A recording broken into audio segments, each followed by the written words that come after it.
Well, why don't we get going? Because this is going to be kind of an interesting discussion, and we want to allow plenty of time for that discussion. For those of you who don't know me, I'm Jerry Swirling, Professor and Director of PR Studies here at Annenberg. And this is one of our ongoing series of Directors Forums, and normally hosted by Geneva Overholzer, who's the Director of the School of Journalism. Geneva's out of town today, so I get to be director, at least for this event. So all this power is going to my head already. Our subject, as you know, is about, and I'll quote directly here, the politics of nastiness, why screaming and insults have become the way to communicate, and what we can do, what can be done about it. So we brought in three very nasty people to talk about that. Not really. I have the pleasure of introducing our moderator, and then I'll let Dan, our moderator, introduce the other two folks. Let me just read you this. I always love to read Dan Schnur's biography. This is Dan Schnur, sitting here. Short version. Short? No, it's medium.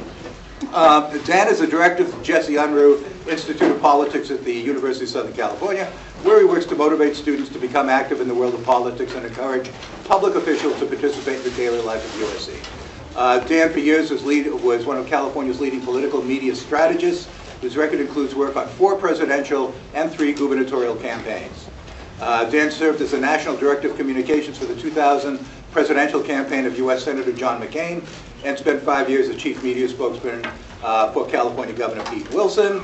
Also an adjunct instructor at Berkeley at the Institute of Governmental Studies, post a visiting fellow at the JFK School of Government Institute of Politics at Harvard, taught an advanced course in political campaign communications at George Washington University's Graduate School of Political Management, and so on. And it's been great being here today, so thank you. Thank you very much. And there are only about 20 or 30 more pages. So with that, I'll turn it over now to Dan, my good friend and colleague, Dan Schnur, who's going to serve as moderator and introduce our other panelists. Dan? Well, Jerry, thanks for having me, for having all of us today. And I think I speak for Reed and Sarah when I say that we're very happy to be part of the Jerry Swirling coup, taking over this school. Taking over not just the lunch, but the school behind Geneva's back, and we're happy to help you with that. Thank you. So the politics of nastiness.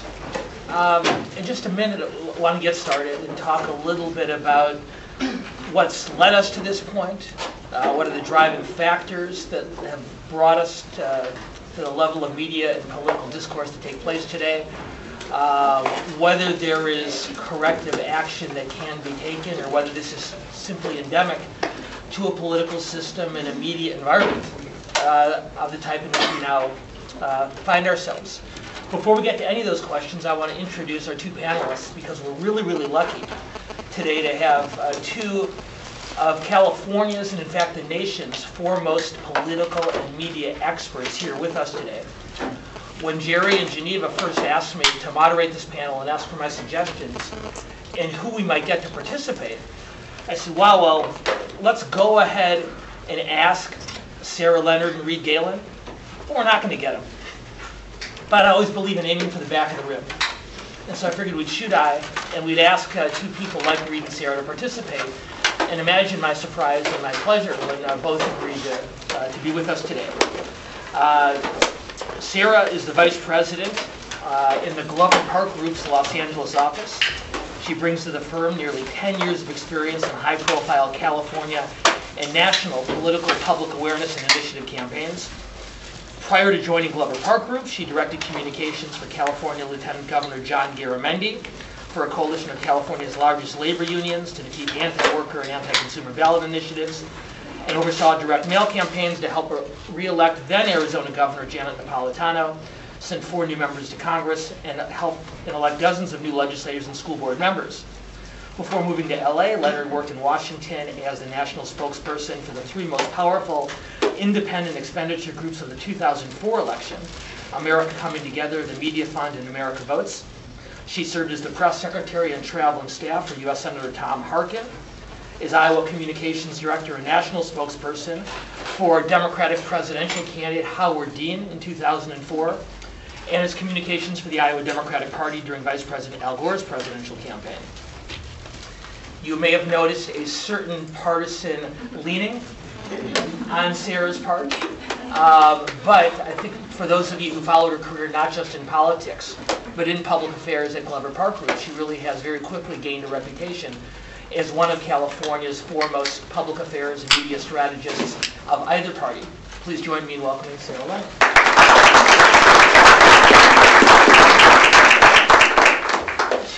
And in the interest of balance, sitting to my left is Reed Galen. And Reed is the managing director of Mercury Public Affairs in the firm's Sacramento office. Prior to joining Mercury, Reed served as senior consultant at Goddard Clausen Strategic Advocacy. And while there, Reed worked extensively in the California public affairs sector and managed several ballot initiative campaigns. Reed has worked on both the state and national level in Texas, Pennsylvania, California, and Washington, D.C. He served as deputy campaign manager for John McCain's presidential campaign in 2007 and 2008. He served as deputy campaign manager for Arnold Schwarzenegger's re-election campaign in 2006. He's also worked on the presidential campaigns of George W. Bush in 2000 and 2004. And he also worked in the U.S. Department of Treasury, the Department of Homeland Security, and the White House. Please join me in welcoming Reed Galen.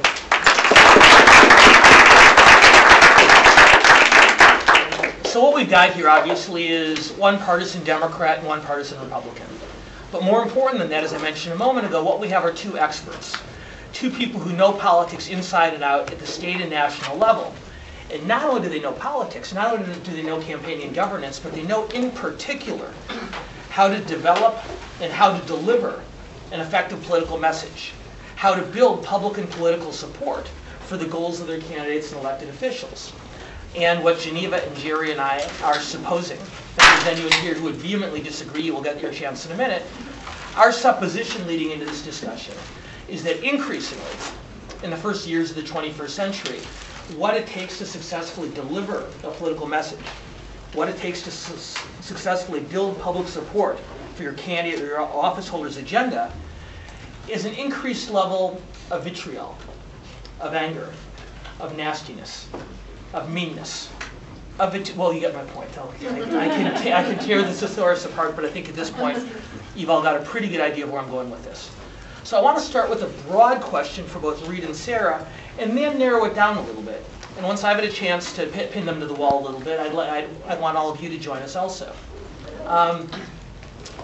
I haven't been at one of these lunches since the Cowan era, and so I'm very happy to be back. And it's very nice to see my friend Jeff Cowan here today.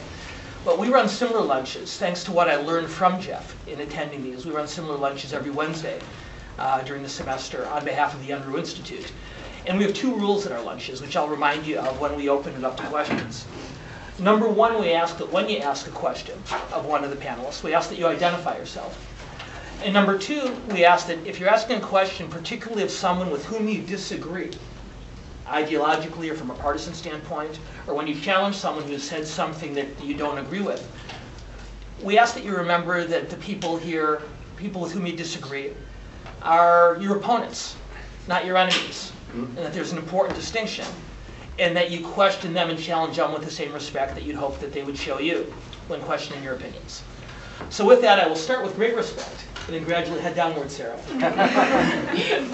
So Sarah, let's start with you, and we'll go to Reed in just a second.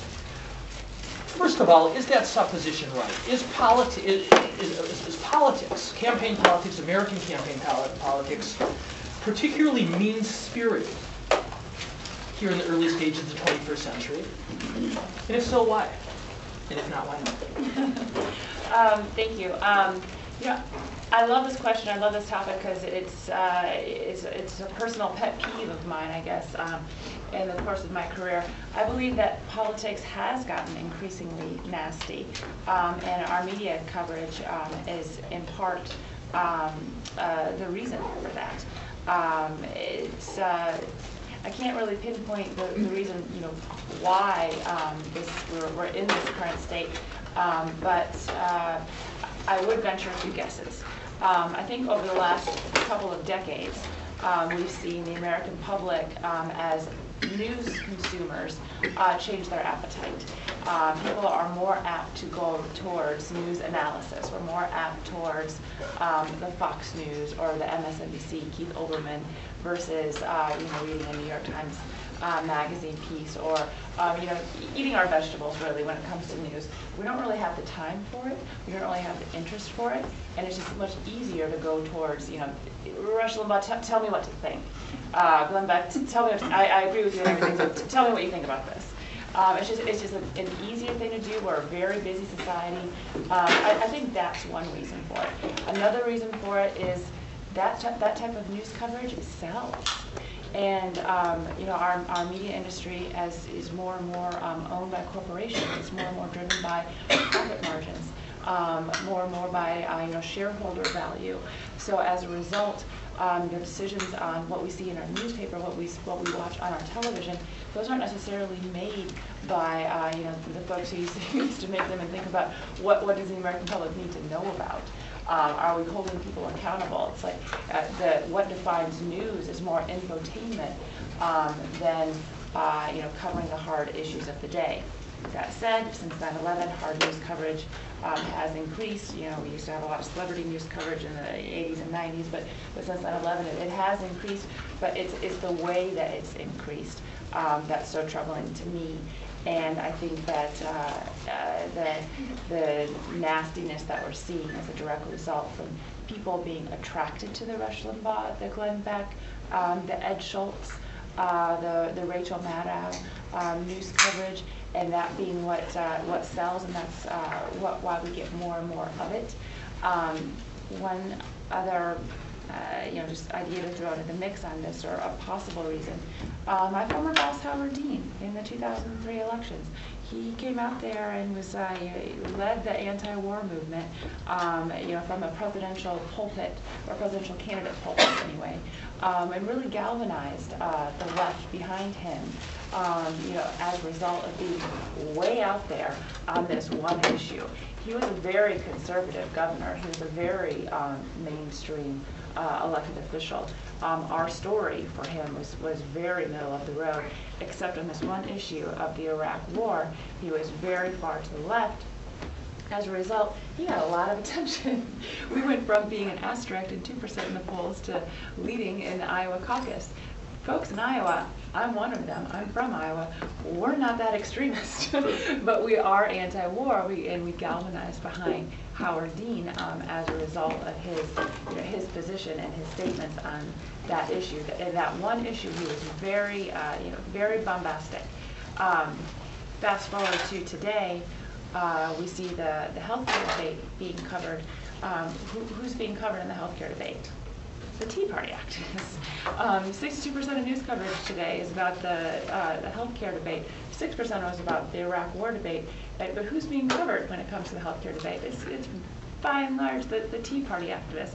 The Republicans and the right, I think, have overtaken the politics of nastiness, professionalized it to the point that I think our news coverage today is largely drawn to that wing of the political discourse. Well, Reed, that brings up two questions that I'd like to ask you. Sure. Number one, as Sarah says, are Republicans better at being nasty than Democrats? And then second, once you finish answering that question, I'd like you to address the topic from the same broader standpoint that Sarah did. Sure. If you assume that there are three players in the news political information mix: the news media, the news audience, and the news maker. What Sarah had I asked Sarah the question, whose fault is it? Her answer was essentially all three. It's the news media's fault because this type of discussion sells. It's the newsmaker's fault, and I put quotation marks around fault because if you agree with the politician in question, there's nothing wrong at all, because ideological intensity sells. And it's the news audience's fault, our fault, because this is what we demand, and these thick, greasy cheeseburgers of opinion are a lot more fun to eat than the vegetables of hard news and considered discourse. So start with which party's better or worse at it, and then broaden out, would you? Sure. I mean, are Republicans nastier than Democrats? They certainly have that reputation, and believe me, as a Republican, much of it is earned. I'm not gonna sit here and defend something. And they carry firearms. What's that? And they carry firearms. Which, under the Second Amendment of the Constitution, is your right to. So, but we digress. But we digress out of a constitutional argument that might take all afternoon. I mean, I think that Republicans have realized that, you know, it is to Dan's point. You know, let me illustrate my point with a story. I was at an event 2 summers ago where Rupert Murdoch was the guest speaker. Now, this was an event in San Francisco, so just sort of put it in context. And you know, he got up and he gave a talk about his philosophy on business and everything else. And so then he took questions, which I thought was a fairly gutsy move in San Francisco. And a gentleman stood up, and he was clearly exercised about Rupert's presence in the building, and said, "How can you stand up there? How can you do this? How can you show your face in public because you own Fox News?" And he said, "You know what? Because my network has more viewers than the rest combined, and my ad revenues are through the roof." You know what? The reason why Republicans have used it is because it is an extremely efficient and extremely popular way to move their message. Now, I would make an argument that if the Republicans are now good at it, Bill Clinton maybe taught them how to do it early on. You know, he was no slouch at it himself when he really wanted to get going. But the Republicans took it to a new level. I think also, for whatever reason, conservatives tend to love talk radio. They love it. It's everywhere. You can't, Glenn Beck's got a radio show. Sean Hannity, I mean, they all got a radio show and they all got a TV show too. They're on the air somewhere 8 hours a day. And the same people that listen to them watch them and then, read their blogs. So I don't know what it is about the conservative mindset that makes them sort of more focused on that and willing to accept that message. As we saw Air America, which I thought was frankly a healthy addition to the spectrum, couldn't make it. I don't know. I didn't listen to it. I don't know who did. Apparently not enough people because it's gone. But I think that the Republicans realize that their folks tend to have a great deal of passion. But that passion doesn't necessarily, extend to an electorate. I mean, we need to remember that. I mean, we sometimes, I think that we're sort of framing this entire discussion in terms of what probably primary electorates would really love. General electorates, I think, are an entirely different being altogether. To the larger question, I think that political discourse is pretty nasty right now. But we need to remember that, going back to the founding of the Republic, Aaron Burr and Alexander Hamilton had a duel in which Hamilton was killed because Hamilton lined up behind the wrong guy for president. So this isn't exactly new for us. I mean, we've been doing this for 200 plus years. You go back and you read John Meacham's excellent biography of Andrew Jackson and the things that the newspapers that were against him said about him. I mean, we have been doing this for a long, long time. The difference then was that it was, a broadsheet, printed and handed out by some guy for a penny or whatever we called it at the time. But we have been doing this a long time. I think the difference now is that rather than having to go pick it up from a town crier or whoever's handing out, a page boy or whatever, is that it's everywhere. It's everywhere. You can't get away from it, and anyone can do it. Anybody can put this stuff out. I have in my pocket an automatic traveling news device. I could, on this thing, videotape myself talking about something absolutely insane, post it to my website, and have it known that if I had an audience, 60,000 people are going to read it within 15 seconds of me putting it up there. So it's just an unbelievably, I mean, the ways to get information to people they're just unending. And I think Sarah made a really good point. People are now drawn to what they want to hear.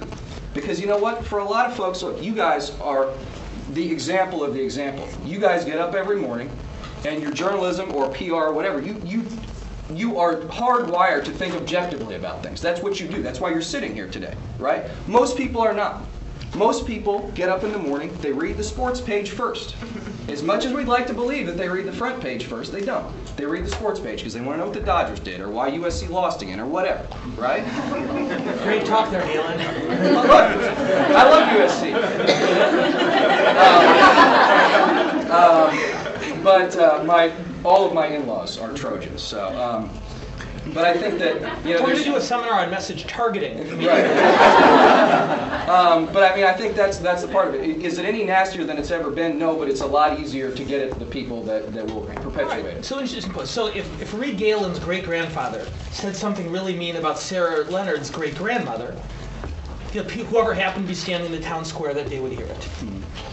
What's changed is not the anger, but the speed with which it spreads around the universe. Yeah, I mean, yes and no. I mean, I will say this. I feel like, you know, if you just to, I promise this will be 30 seconds. Digress into sort of like the sort of ideological swings of the country. I think it is a pendulum. You know, it goes back and forth. I mean, if you think back to 2002, when George Bush, you know, in a midterm election for, I think only the second time in the history of the country, gained seats in both the House and the Senate.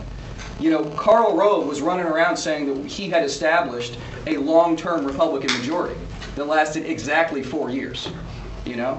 So that pendulum swings back and forth. Now, does the discourse help on that? Sure. When the Republicans have overspent, unhappy with the war, Katrina's a debacle, overspending, totally gotten away from what you know, again, whether you like him or not, the core principles that Newt Gingrich had set down in '94 that sort of led to the majorities in the first place.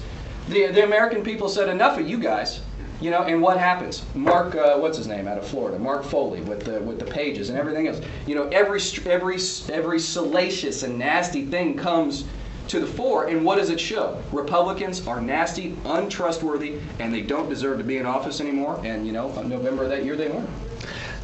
Sarah, Reed raised a point early on in his answer. He talked about Republicans' use of talk radio and why Republicans had better luck with that particular media than Democrats did. Now, I'd step forward a little bit in time and talk about Democratic candidates and the Democratic Party's use of the internet. And at least in its early stages of political engagement, Democrats were much more effective at use of online communications than Democrats. I have a theory that I want to run past you. I call it the politics of hunger. The longer it's been since I've been invited to a White House state dinner, the hungrier I get, and the more motivated I get, and the more creative and the more innovative I get. In an era of Clinton, talk radio and to some extent cable television became the weapon of choice for Republicans because they were on the outs and needed to do something different in order to reestablish political primacy.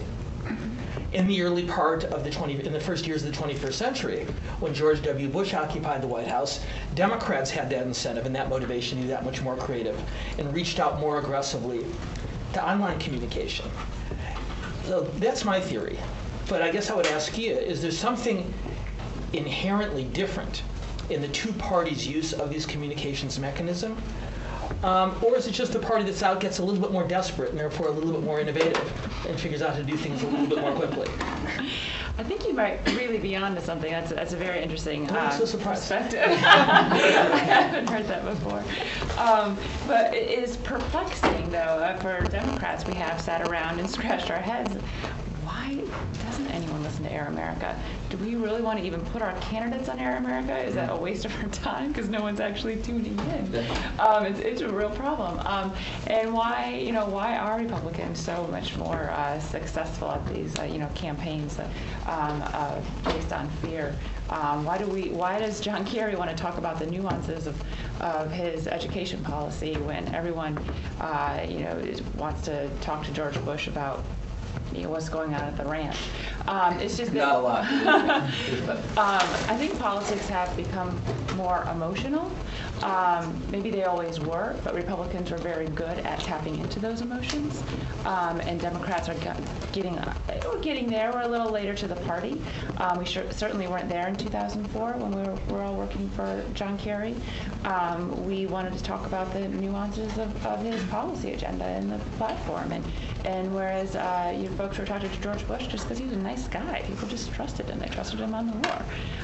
So I think that there's an emotional thing there too. And Democrats, we just get a little too intellectual sometimes. Yeah, can I just interject in this because I think Sarah raised a really good point. In 2008, I was working on a campaign in Colorado, and I was having dinner at the bar in a restaurant with a colleague of mine, and the third presidential debate was on the television, and now President Obama was making a very good point, whatever it happened to be, and the bartender, she was just aglow. I mean, she had just grinning about Barack Obama. And I said, what do you like about Barack Obama? And she said, hope and change, and he's just so inspiring. I said, yeah, but what about him do you like? I mean, what policy do you like? And she got very defensive because she couldn't tell me.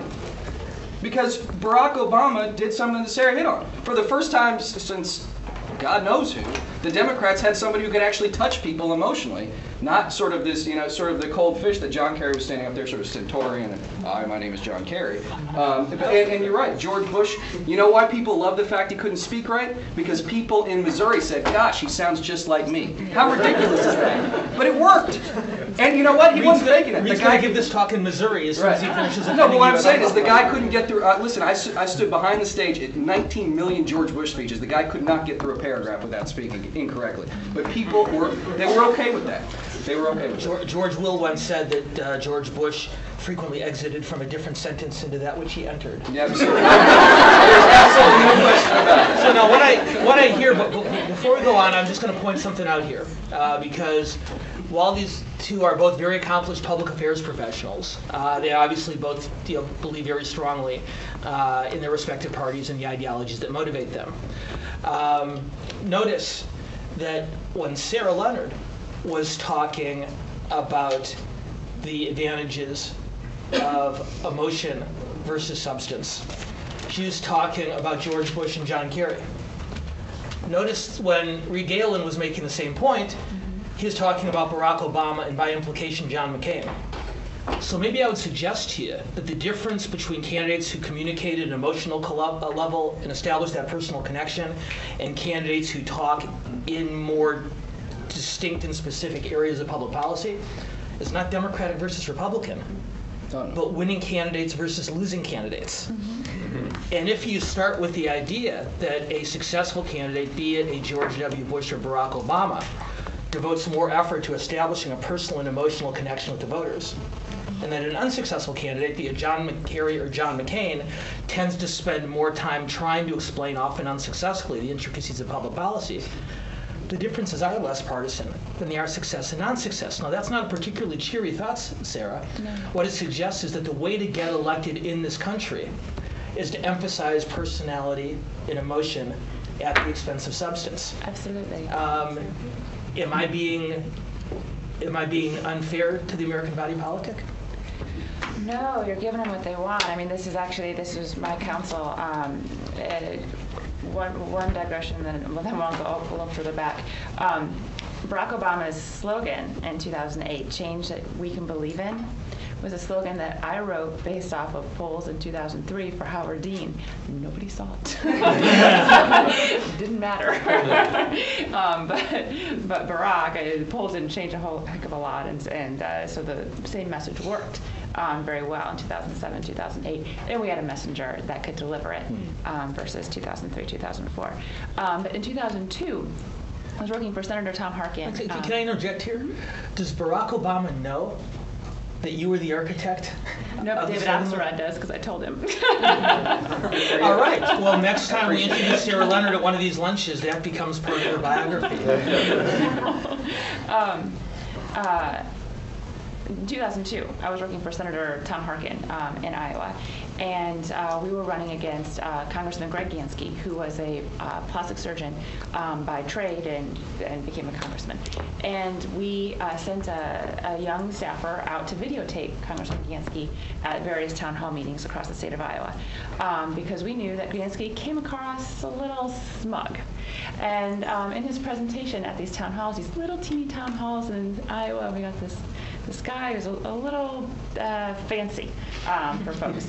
And he just comes across, and just the way he carries himself, he's just very pompous. We didn't need an ounce of audio. All we needed was the video. And we put up the video of Congressman Gansky and talking about his record or something. It didn't matter what we said. It only mattered what people saw. And once people saw him operate in this small town community center or library, they were turned off. All of a sudden, we're seeing in our polls the words arrogant, smug. Doesn't represent people like me. And that was pure emotional play. And that's when I learned that emotion works. We just need to appeal to people on a heart-to-heart. Does that person register with me or not? Now, in fairness, Reed is too modest to mention it, but just as Sarah Leonard was the architect of the phrase "change you can believe in," Reed actually wrote, "Mr. Gorbachev, tear down this wall." I did it when I was 3 years old, which is Do you want to add into? No, I think we forget in politics. Well, we don't forget. We know this. I'm going to say it out loud again. That people vote based on what's best for me, right? What is this going to do for me? Be it a candidate or whatever. I mean, the initiative firm that I used to work at, I'll be very honest. Our specialty was, we represented the business community, and if an initiative showed up that they didn't like, we helped them beat it back. And what you find is that, be it 2006 is a perfect example. Prop 87, I believe, was an oil tax. Tell people their gasoline's going to go up, and they will vote against it. So that wasn't even our firm, but in that particular election, what happened? Your gasoline is going to go to $5, $6, $7, gets killed. The proponents have put in millions, the oil companies have put in millions. Everybody hates oil companies. You know what, though? They got what they wanted, because nobody wants their gasoline prices to go up. So I think this stuff works. I think on another, talking about the Obama-McCain stuff, and this, I think, bringing the politics of personality and the politics of vitriol together, I think if you remember back to the summer of 2008 and the celebrity ad, that really changed the dynamics, where you see, you hear this Obama, and then you see a picture of tens of thousands of thronging Berliners, and Barack Obama standing in front of the Brandenburg Gate, and it was a very effective ad.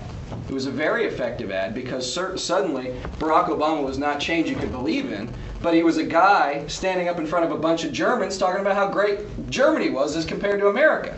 And Americans got really pissed off about that because they don't like, even when they're upset with America, they don't like hearing somebody else is better. At the root of all of it, we are all patriots. Our parents and forebears and everybody came here because we are a place unlike any other.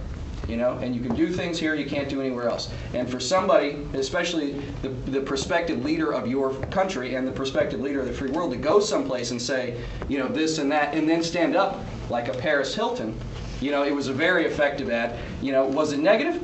Absolutely negative. But you sit through focus groups and you hear, for 4 solid hours, people talk about how much they hate negative advertising, and then you run a bunch of negative ads, and they like the guy less before than they did. They like the guy less after than they did before, even though they say they hate negative advertising. It works. Well, and this is a conundrum in politics that we talk about in my class. Journalism 458 fall semester, 2 o'clock to 5:30 p.m. Sign up early. On one hand, voters are more likely to remember a negative than a positive message, just like human beings are. We tend to respond more viscerally to threats than to promises, to sticks than to carrots. On the other hand, the second part of that difficulty, of that trick, is that voters don't like candidates who engage in negative messaging, and it causes backlash against those who engage in it. So on one hand, voters are more likely to remember a negative message. On the other hand, they're going to think less of someone who delivers it. Well, that's why God invented running mates. Exactly. So that Dick Cheney or Joe Biden or whoever it turns out to be and Dick Cheney was really good. Can go out and deliver that negative really message. Good. So I want to open it up to questions from all of you in just a moment, but I need to admit something first. There's a rule of moderating these things, which is no matter what direction the conversation turns, you act as though that's what you wanted to happen and what you expected to happen. And I need to admit to you what I would call a failed moderator's gambit.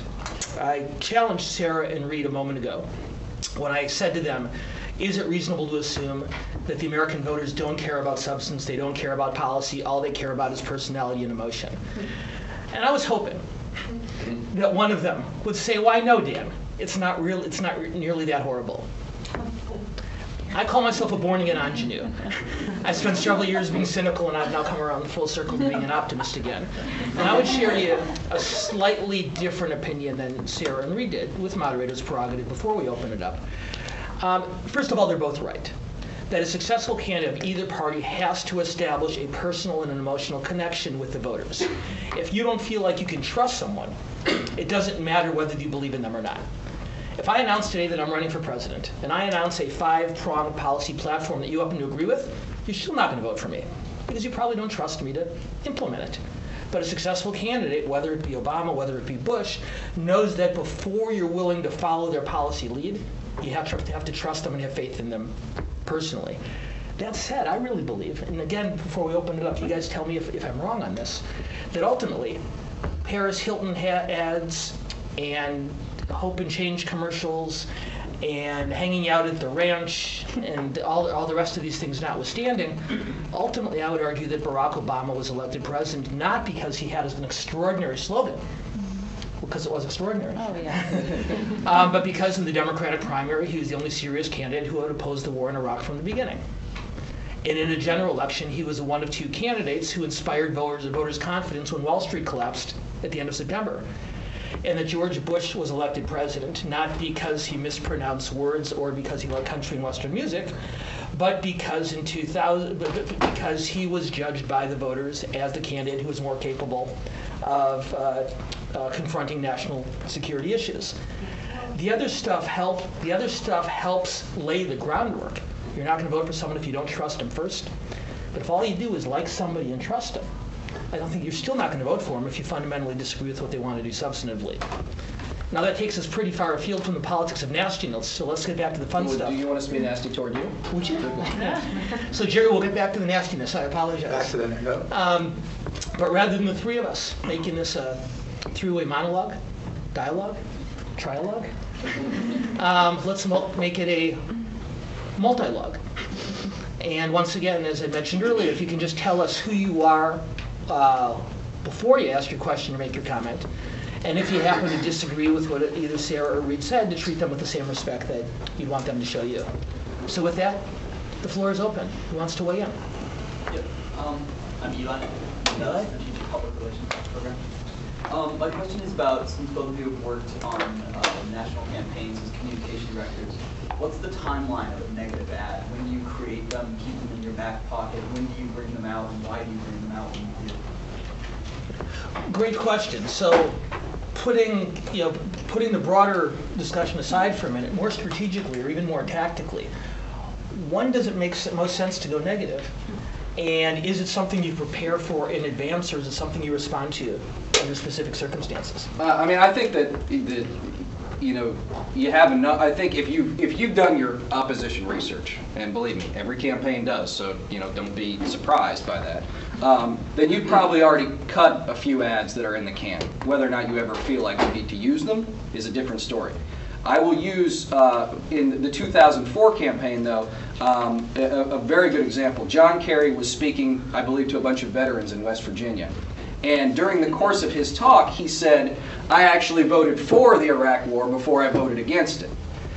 Now, within literally 12 hours, the ad gurus of the Bush campaign had recut that into an ad and had it up on the air. And the reason why was because it reinforced the strategic message that John Kerry is a flip-flopper and will say whatever he wants to say in order to make you like him. He'll wear hunting gear, even though God knows if he's ever been hunting. Whatever, but it was a very powerful move. So that was one where the opposition just handed it to us, and we hit him over the head with it. But I think, again, if someone has done something substantively different than they have claimed to do, if they have flat out lied or they said, I'm for lower taxes, and they've got a 20-year record of raising taxes, then you're going to have something prepared for that occasion. Because at some point during the campaign, that opponent is going to say, I hate taxes, I've never raised them. Maybe he would, I don't know. Maybe he or she would. And then you are going to lay that out. Again, if you are in a position to need to do that. If you're up 30, you're not going to do that. Sarah, would you also like to use Eli's questions as a thinly veiled opportunity to bash a candidate of the other party? Come on! No, brilliant ad. Significant, serious answer. On one hand, from what I hear from Reed, is you prepare in advance and use the ad when it makes the most sense, but that you keep a very close eye on what the opposition is saying and doing on a daily basis. Absolutely. In order to respond in time. We do the same thing on our side. Okay.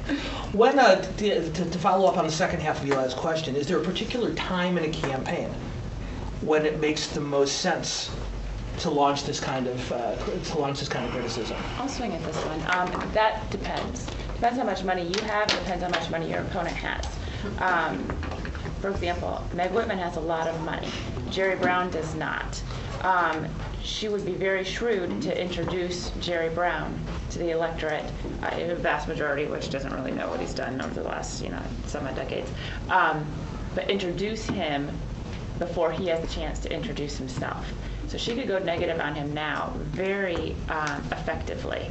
And he would be in a hole needing to dig out, but not really having the money to dig out. We've done that. I've done that in various campaigns to see it be very successful. In other cases, you want to be the nice person. If you need to run as the nice candidate, then you cool your heels, save your ammunition until they strike first. It just depends. It's really ticklish. Other questions?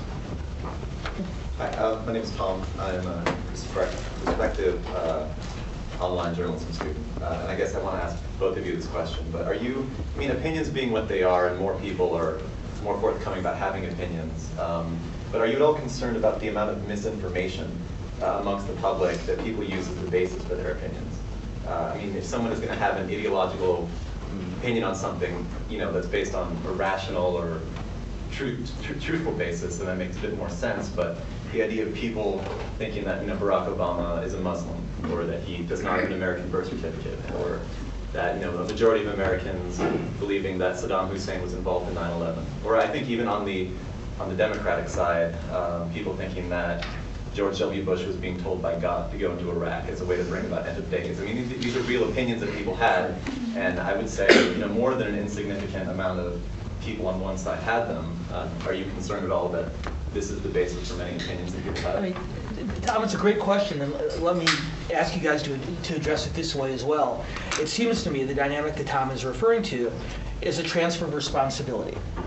That in a pre-internet era, we knew that the editor of the daily newspaper, the news director of the evening newscast, was deciding for us what was credible information and what was not. And now we're all our own news directors, and it's up to us to decide what is credible and what is not. It seems to me there's advantages and disadvantages in that, no? Yeah, oh yeah, absolutely. I am a political professional, but I don't also sit around, thinking up great distruths, to defeat opponents. I think it is concerning. Just half-truths. How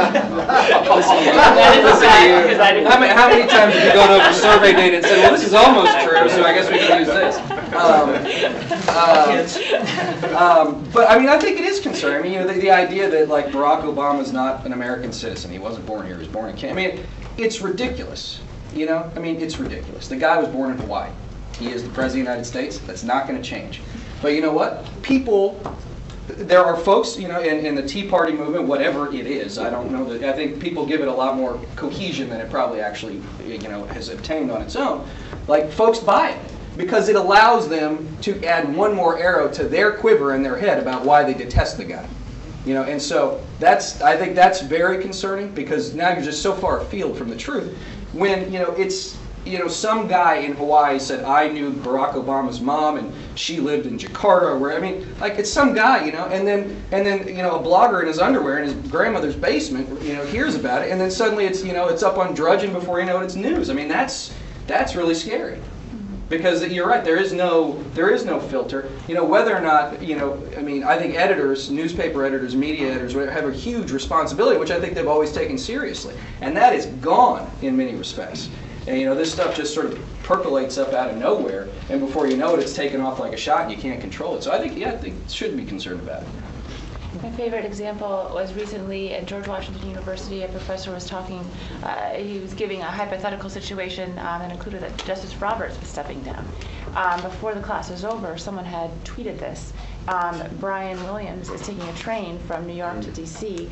and gets called because he has to go make a special report on the news live, break into the regular programming to announce that Justice Roberts is stepping down.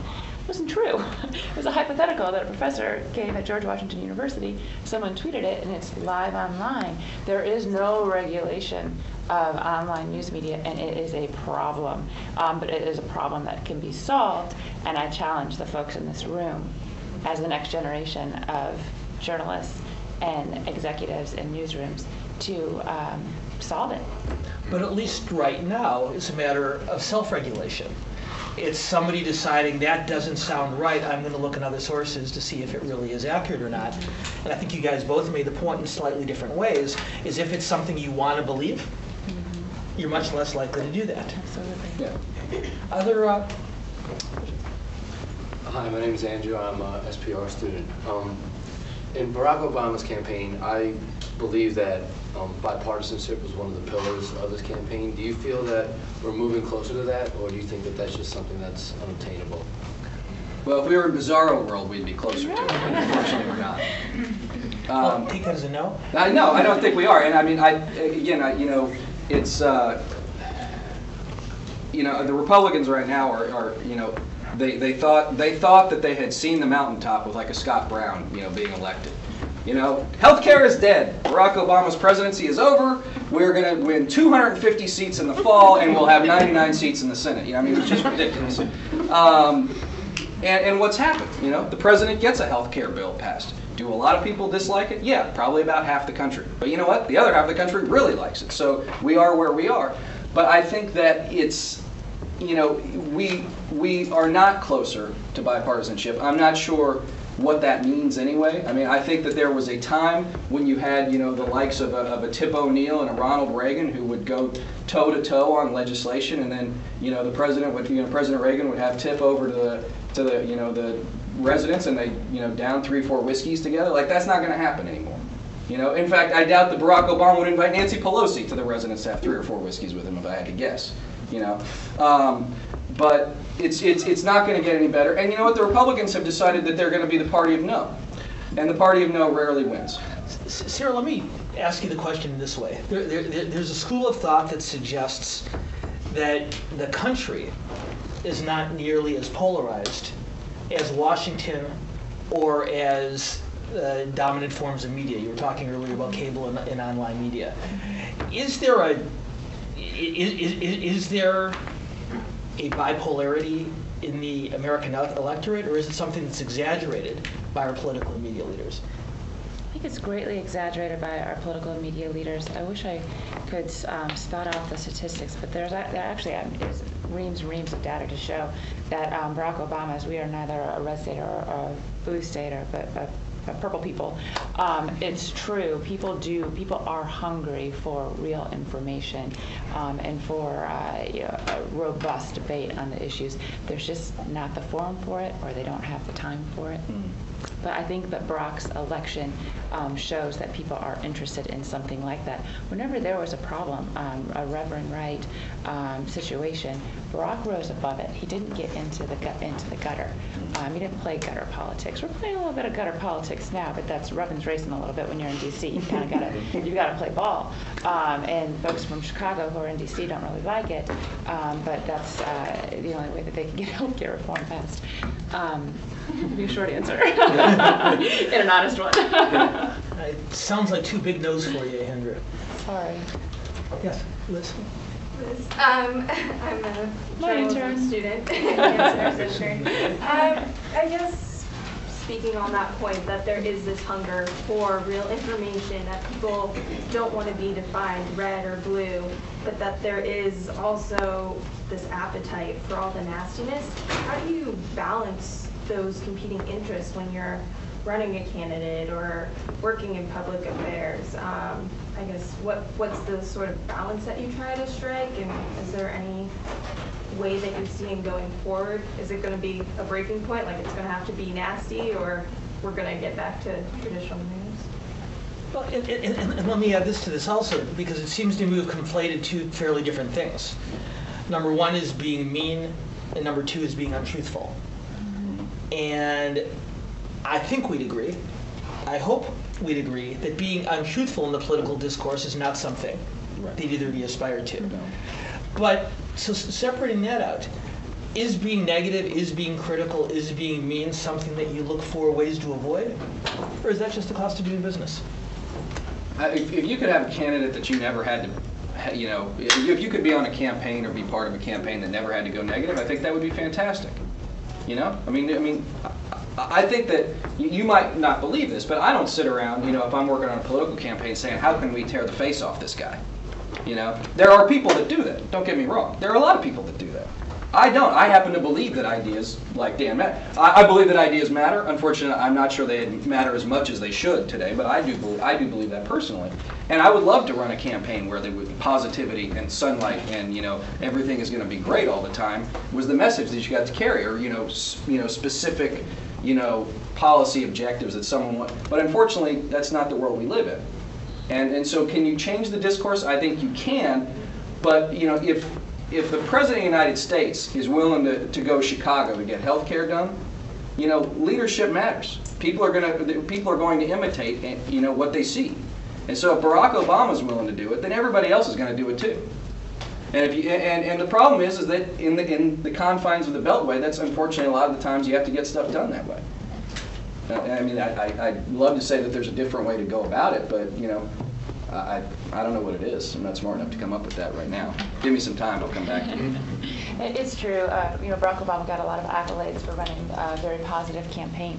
But if you saw some of his direct mail pieces in some of these targeted caucus and primary states, it was not very positive at all. So, you know, unfortunately, even those that we think run positive campaigns, it's not always that way. It is a challenge, though, if you do have, when you do have, you know, substantive policy issues and positions that you want to roll out as a you know, political candidate, you have to choose your forums. You're not going to go on Glenn Beck, or maybe you'll send surrogates on Glenn Beck.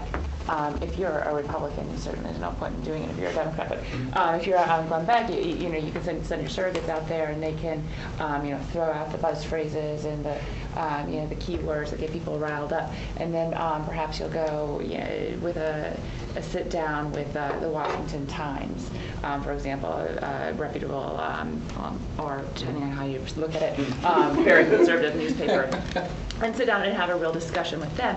And they'll roll out the red carpet for you and, you know, give you maybe 20, 30 inches of ink, you know, just dissecting this public policy issue, whereas you really can't get that from Glenn Beck. So you have to just choose how to spend your time. Yes. Yeah, I mean, I think if you think about two of the, you know, the newspapers of record for the country, the New York Times and the Washington Post, anybody that's sort of a dyed-in-the-wool Republican will never believe a word printed in there. I mean, and I think that's a problem. I mean, you know, because regardless of whether or not you believe the editorial boards or the ownership, you know, believes the same thing you believe, I mean, they still provide excellent reporting. You know, I mean, their opinion pages are what they are, but they provide top-notch reporting day in and day out, and for the most part, they get it right. Now, are there things they ignore, or are there things they get wrong? As you all know, any newspaper, any publication, you know, that's going to happen. But when you've gotten to a point where, you know, the two standard newspapers for the country, I mean, even in California, the LA Times, I can guarantee a lot of Republicans. Let me give you a perfect example. My father-in-law is a dyed-in-the-wool Orange County Republican. He called the LA Times and asked if they would just send him the sports page and the business page because he didn't want the front page anymore. You know? And they said, no, you have to get the whole thing. He said, then I don't want it anymore. In the interest of balance, my dad is a hardcore Democrat and uses the V chip on our television set to block out the Fox News channel. But again, self-selecting. Exactly. You're self-selecting your news. So we've got time for another question. Yes. What role does the idea of the permanent campaign play in the idea of nastiness and kind of the echo chamber of the news cycle? So the idea that you're always revving up for the next campaign. Mm-hmm. You know, you were talking earlier about days of yore when Reagan and Tip O'Neill could knock back a couple of scotches together because they felt that the next campaign was still a year or 2 or 3 off. That luxury doesn't exist anymore. No. Well, I mean, first of all, you know, the Democrats in 1982, you know, had, you know, such a large majority that the idea of them losing the majority in the House was sort of a silly concept. And yeah, I mean, I think back to Sarah's point, because the press needs something to cover every day, because they've got 3, you know, full-time news outlets and you know, websites that need content and everything else. I think it, you know, that helps drive it. You know, that constant need to feed the beast drives it. And then, you know, okay, well, if we got to be out running around and we got to raise money, You know, well, if we're raising money, we better be saying something, you know, good or bad about whatever you believe. And so I think it's tough, and I think that, you know, for the average backbencher House member who's in the safest district in Ohio, you know, he probably doesn't have a permanent campaign other than knowing he's going to be in his seat for the next 25 years. But I think for almost everybody else, I mean, you think about, you know, my experience with John McCain. You know, the 2006 midterm elections end, he announces his exploratory committee like 10 days later. You know, for an election, you know, that wasn't going to, for a presidential general election that wasn't going to occur for 23 and a half months. I mean, if that's not the constant campaign, I don't know what is. So the antidote to negative campaigning is non-competitive elections. Yes, okay. I believe we should have non-competitive. There will be one party, and we will all subscribe to it. I think I also agree that it's contributed to the problem a tremendous amount. Though journalists seem to be losing their jobs all over America, not in the political units. For some reason, there seems to be more and more political journalists than ever.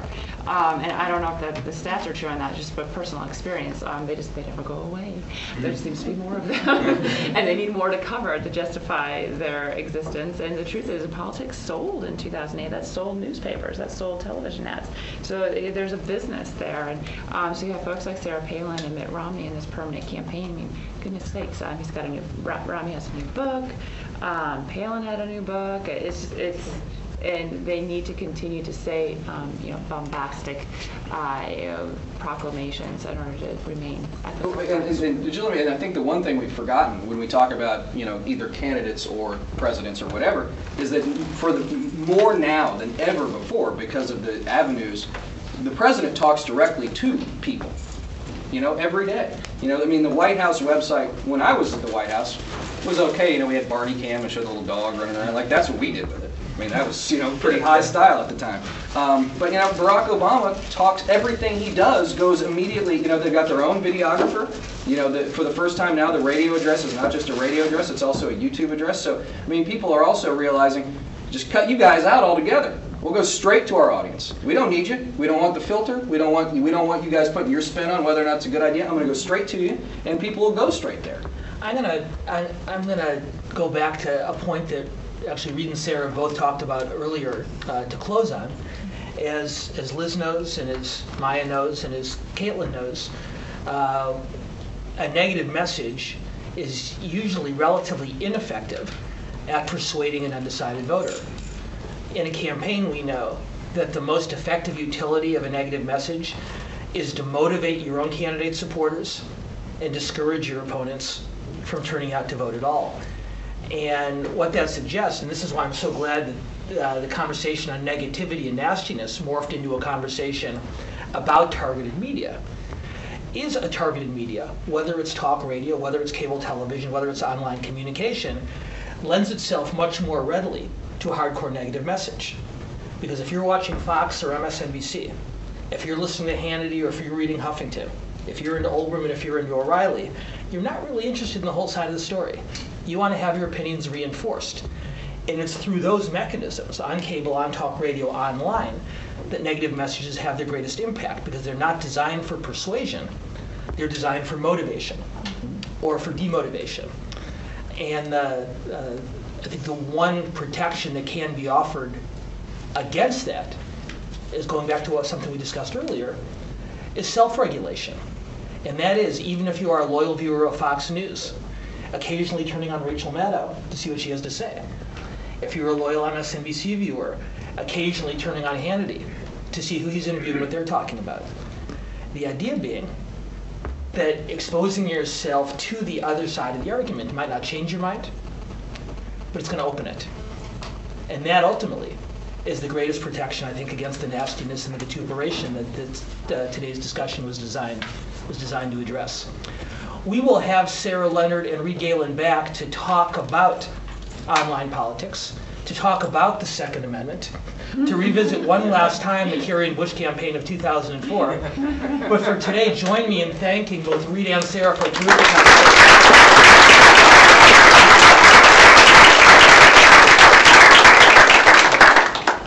Thank you very much. Thank all of you. See you next time.